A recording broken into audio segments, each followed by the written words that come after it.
자본주의의 겨울, 노동의 배신과 자산의 습격. 당신의 돈이 녹아내리고 있다. 지금 이 순간에도 당신의 은행 잔고는 숫자로만 존재할 뿐, 그 실질적인 구매력은 소리 없이 증발하고 있다. 우리는 지금껏 경험해보지 못한 거대한 경제적 변곡점 위에 서 있다. 열심히 일하면 부자가 될 수 있다는 믿음, 성실함이 최고의 미덕이라는 자본주의의 오래된 약속은 이제 휴지 조각이 되었다. 이것은 단순한 불황의 예고가 아니다. 부의 이동 경로가 완전히 뒤바뀌고 있다는 가장 강력하고도 위험한 시그널이다. 현재 우리가 목격하고 있는 가장 위협적인 경제 현상은 노동 가치의 급격한 추락과 자산 격차의 초양극화다. 과거 고도성장기에는 월급을 아껴 저축하면 내 집을 마련하고 중산층으로 진입하는 사다리가 존재했다. 그러나 지금 그 사다리는 걷어차였다. 근로소득이 증가하는 속도는 자산 가격의 상승 속도를 영원히 따라잡을 수 없는 구조로 고착화되었다. 밤낮 없이 일해번 돈의 가치는 인플레이션이라는 보이지 않는 세금에 의해 매일 삭감당하고 있다. 이것은 조용한 약탈이다. 시장에는 공포가 아닌 무기력이 지배한다. 2030 세대는 연끌로 대변되는 무리한 투자를 감행하거나 아예 부의 축적을 포기한 채 욜로와 탕진으로 도피한다. 4050 세대는 은퇴 후 빈곤층으로 전락할지 모른다는 공포 속에 자산시장의 변동성을 뜬 눈으로 지켜보고 있다. 밥상 물가가 오르고 대출 이자가 치솟는 것은 표면적인 증상일 뿐이다.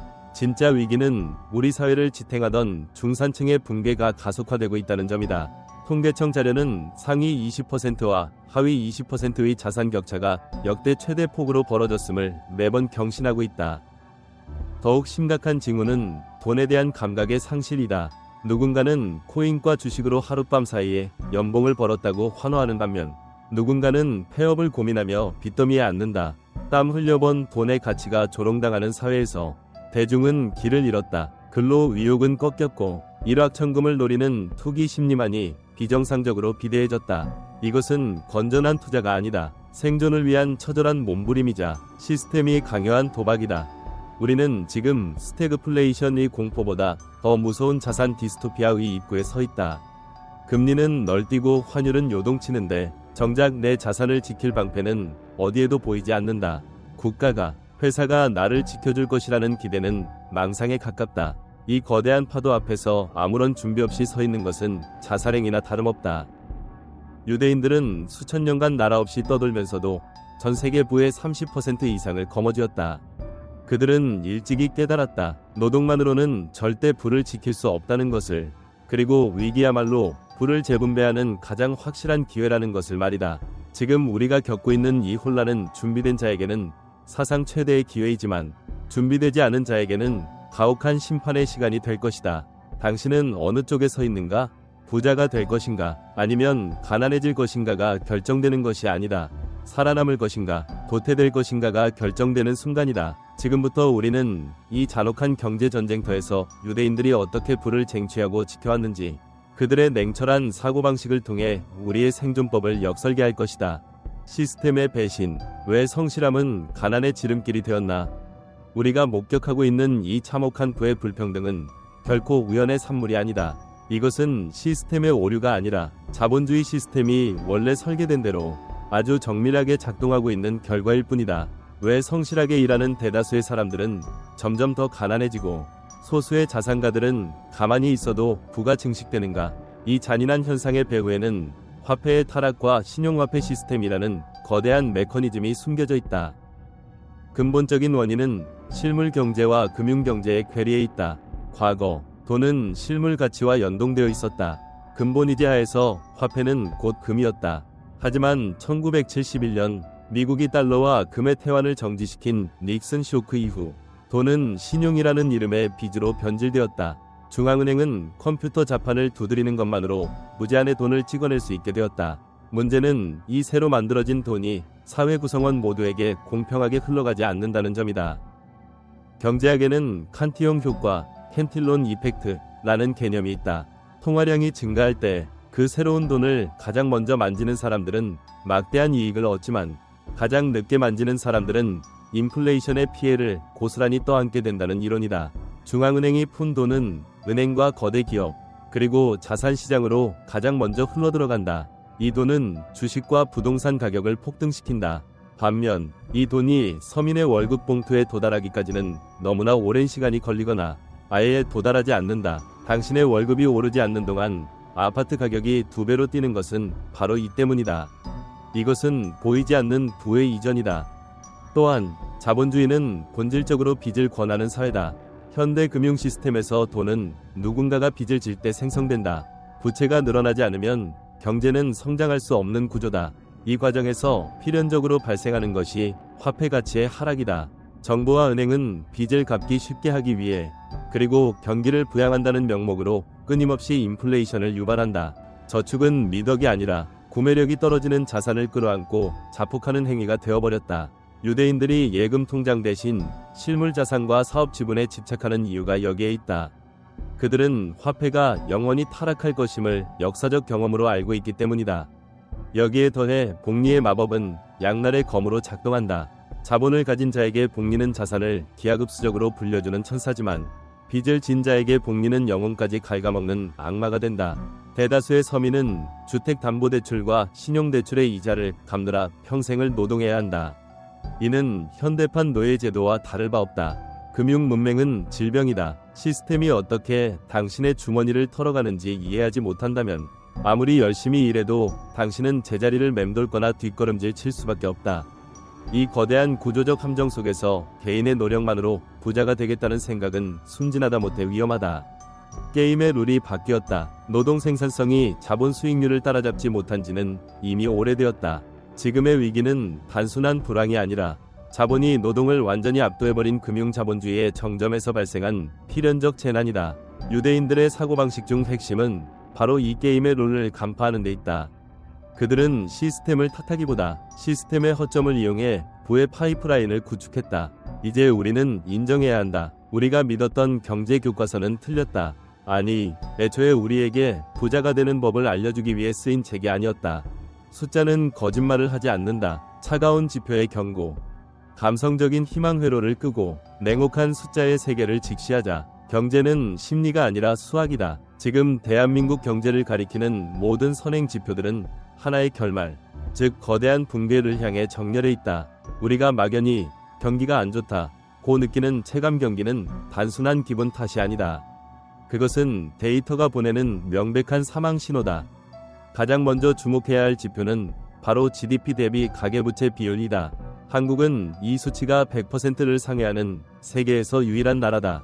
이것은 국가 경제 규모보다 개인이 갚아야 할 빚이 더 많다는 뜻이며 사실상 국민 전체가 파산 상태의 임계점에 도달해 있다는 것을 의미한다. 국제결제은행 BIS는 이미 수년 전부터 한국의 부채 증가 속도가 경보 단계를 넘어섰다고 경고했다. 빚으로 쌓아 올린 모래성은 파도 한 번에 무너진다. 그 파도가 바로 고금리다. 과거 1997년 IMF 외환위기가 기업의 방만 경영과 단기 외채가 터뜨린 기업 부실 위기였다면 지금 다가오는 위기는 가계 부실이 핵심이다. 97년에는 기업이 무너졌지만 지금은 가정이 무너진다. 이것이 훨씬 더 위험한 이유는 기업은 구조조정과 공적자금 투입으로 살려낼 수 있지만 수천만 개의 가게가 동시에 파산하면 국가는 구제할 방법이 없기 때문이다. 당시 기준금리는 20%를 넘나들었지만 역설적으로 고성장기였기에 재기의 기회가 있었다. 하지만 지금은 저성장 고물가가 결합된 스태그플레이션의 늪이다. 성장 엔진이 꺼진 상태에서의 부채 폭탄은 그야말로 치명타다. 실질 임금의 하락세 또한 공포스러운 수준이다. 통계청 데이터에 따르면 물가 상승분을 반영한 실질 임금은 수분기째 마이너스를 기록 중이다. 월급 명세서의 숫자는 아주 조금 늘었을지 몰라도 마트에서 장을 보거나 점심값을 계산할 때 느끼는 구매력은 10에서 20% 이상 증발했다. 이는 전 국민이 매년 연봉 삭감을 당하고 있는 것과 다름없다. 반면 주택담보대출 금리 하단은 과거 2%대에서 4에서 6%대로 굳어졌다.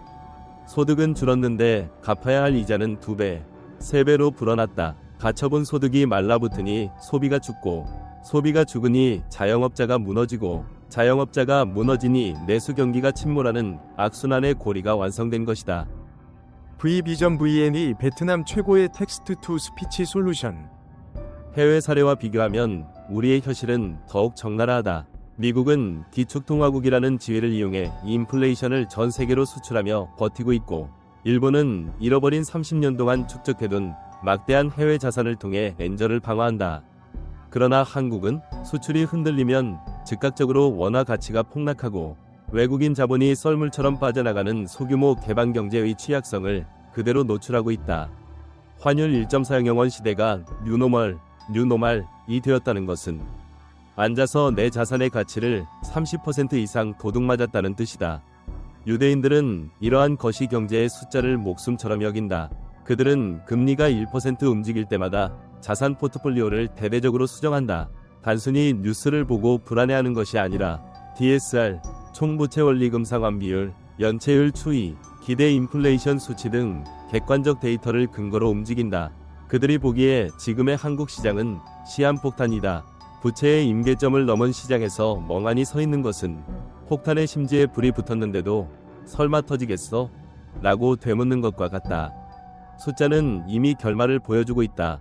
단지 우리가 애써 외면하고 있을 뿐이다. 현실의 붕괴, 중산층이라는 이름의 환상. 위기는 더 이상 뉴스 속 그래프나 전문가들의 토론 주제가 아니다. 그것은 이미 당신의 현관문을 부수고 안방까지 들이닥쳤다. 거시 경제 지표가 경고를 울리는 동안 미시 경제인 개인의 삶은 비명을 지르고 있다. 우리가 막연히 믿어왔던 평범한 삶이라는 기준선이 얼마나 무력하게 무너질 수 있는지 냉혹한 시뮬레이션을 통해 확인해보자. 이것은 남의 이야기가 아니라 내일 당장 당신이 마주할 수 있는 현실이다. 먼저 대한민국 경제의 모세혈관인 자영업자들의 하루를 들여다보자. 3년 전 퇴직금을 털어 카페를 오픈한 A씨. 그는 사장님이라는 직함을 달았지만 실상은 은행과 플랫폼의 노예다. 아침 7시부터 밤 11시까지 16시간을 노동하지만 손에 쥐는 돈은 최저시급에도 미치지 못한다. 매출이 찍힐 때마다 배달 플랫폼이 수수료를 떼어가고 월말에는 건물주가 임대료를 가져가며 마지막으로 은행이 대출 이자를 강탈해간다. 재료비는 30%가 올랐는데 커피 가격을 500원 올리자 단골들은 발길을 끊었다. 그에게 가게는 자산이 아니라 매달 현금을 집어삼키는 거대한 입이다. 폐업을 하고 싶어도 철거 비용이 없어 억지로 문을 여는 좀비 자영업자. 이것이 600만 소상공인의 현주소다. 넥타이 부대라고 불리는 직장인 B씨의 삶은 안전할까? 그는 2년 전 지금 아니면 평생 집을 못 산다는 공포감에 휩싸여 영혼까지 끌어모아 아파트를 샀다. 당시 2%였던 대출 금리는 5%를 넘었다. 매달 150만 원이던 원리금 상환액이 280만 원으로 불어났다. 월급은 그대로인데 숨만 쉬어도 나가는 돈이 2배가 된 것이다. 그는 점심시간에 회사 구내식당 줄을 서고 저녁에는 대리운전 앱을 켠다. 그가 산 것은 안락한 보금자리가 아니라 그를 평생 노동하게 만들 감옥이었다. 집값이 떨어질까 전전긍긍하며 밤잠을 설치는 사이 아이의 학원비 때문에 부부싸움은 일상이 된다. 겉으로는 번듯한 중산층 가장이지만 속은 이미 파산 직전이다. 이 위기가 가장 잔인한 이유는 단순히 돈을 뺏어가기 때문이 아니다. 인간의 존엄과 관계를 파괴하기 때문이다. 돈이 마르면 인심이 마른다. 가족 간의 대화는 돈 걱정으로 시작해 서로에 대한 비난으로 끝난다. 청년들은 연애와 결혼을 사치라 여기며 스스로를 고립시킨다. 실패를 용인하지 않는 사회에서 한 번이 미끄러짐은 곧 나락이다. 기업들은 비상경영을 선포하며 구조조정의 칼날을 휘두르고 있다. 평생 직장은 옛말이 되었고 40대 중반이면 책상이 사라질 걱정을 해야 한다. 회사가 당신을 지켜줄 것이라는 믿음, 열심히 하면 보상받을 것이라는 믿음은 배신당했다. 유대인들은 가난은 집안의 모든 불행을 데리고 들어온다 라고 가르친다. 그들이 그토록 지독하게 부를 추구하는 이유는 탐욕 때문이 아니다. 경제적 자유가 없으면 삶의 주도권을 잃고 비참해진다는 것을 역사적 핍박 속에서 뼈저리게 배웠기 때문이다. 지금 당신의 삶을 지탱하고 있는 수입원이 월급 하나뿐이라면 당신은 외줄 위에서 묘기를 부리고 있는 것과 같다. 바람이 불면 떨어진다. 지금의 현실은 우리에게 묻고 있다. 시스템의 부속품으로 살다가 소모될 것인가? 아니면 이 잔인한 현실을 직시하고 새로운 생존의 판을 짤 것인가? 최악의 시나리오와 생존을 위한 냉혹한 제언. 우리는 이제 결론을 내려야 한다. 지금 당신이 느끼는 이 불안감의 끝은 어디인가? 전문가들이 경고하는 최악의 시나리오는 명확하다. 바로 중산층의 영구적 소멸이다. 상위 1%의 자산가들과 나머지 99%의 빈곤층만이 존재하는 모래시계형 사회. 그곳에서는 한번 추락하면 다시는 올라올 수 없는 계층의 절벽이 완성된다.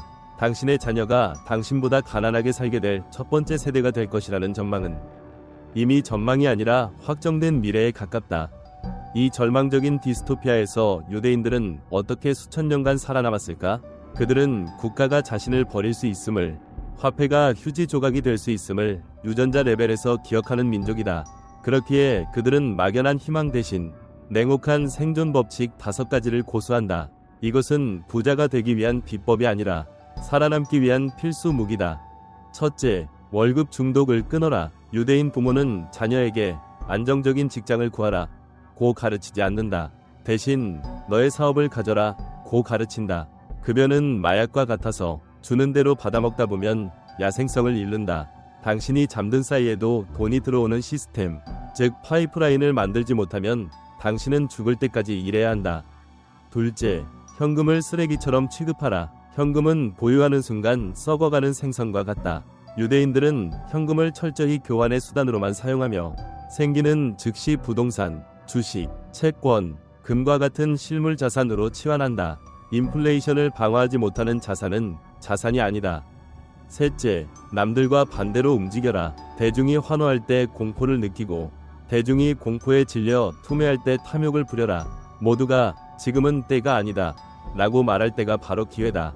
유대인들은 위기, 크라이시스를 위험과 기회의 결합으로 본다. 피가 낭자한 거리에 들어갈 용기, 그 후츠파, 추츠파, 정신이 없다면 부의 추월차선은 영원히 열리지 않는다. 넷째, 지식만이 뺏기지 않는 자산이다. 전쟁이 나고 나라가 망해도 머릿속에 든 지혜와 금융 지식은 누구도 압류할 수 없다. 그들은 평생을 공부한다. 은퇴 후 치킨집을 차리는 것이 아니라 자신의 전문성을 바탕으로 죽기 직전까지 가치를 창출한다. 금융 문맹 탈출은 생존을 위한 제1과목이다. 마지막으로 불평 대신 문제를 해결하라. 돈은 문제의 크기에 비례해서 따라온다. 세상에 불평불만이 있는 곳에 돈이 있다. 유대인들은 불경기를 탓하는 대신 이 불경기 속에서 사람들이 겪는 고통을 해결해줄 사업 아이템을 찾는다. 이제 선택은 당신의 몫이다. 거대한 파도가 몰려오고 있다. 멍하니 서서 파도에 휩쓸려 난민이 될 것인가? 아니면 튼튼한 방주를 짓고 그 파도를 타고 올라타 새로운 대륙으로 나아갈 것인가? 세상은 당신의 사정을 봐주지 않는다. 자본주의는 눈물이 없다. 지금 당장 당신의 통장과 머릿속을 뜯어고쳐라. 그것만이 이 잔혹한 경제 전쟁터에서 당신과 당신의 가족을 지킬 유일한 길이다.